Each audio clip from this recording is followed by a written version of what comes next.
Welcome! In this video, I demonstrate how to use the Kami app to complete an assignment, how to download it to your computer, and then upload to submit your work in Buzz. Let's get started. I'm logged into Buzz, and in my math class, I have a to-do list. And I'll select one of my assignments. In this lesson, I have an assignment link that I'll work on, complete, and upload back to this assignment. I click the link to open the assignment, click the Activity button, and when the worksheet opens, on the right, I click the Kami button. First, I'll select the text box tool from the left panel, then I'll click in the name field and start typing my name. Next, I need to draw on my page, so I'll select the drawing tool from the left, I'll select a color, and start drawing on my page. From the drawing tool on the left, I can also change the thickness of my pen. And from the color palette, I have even more color options.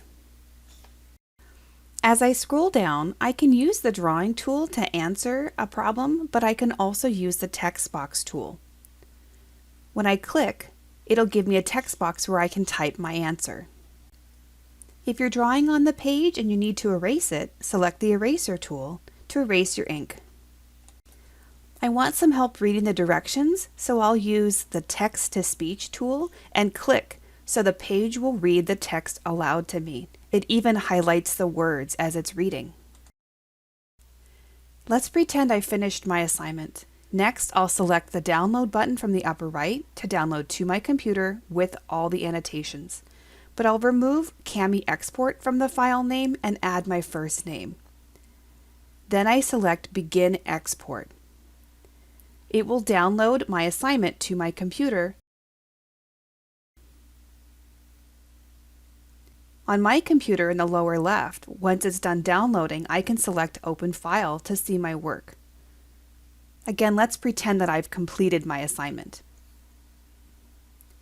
Back on my Assignment tab, I have a place where I can upload my work. So I select the plus button to add an attachment and select Attach a File. Then I select Choose. On my computer, it's in my Downloads folder, and there's my assignment with my name. I'll open it and upload. When I see that my attachment is in my work, I select Submit My Work from the lower right corner. That turns in my assignment to my teacher.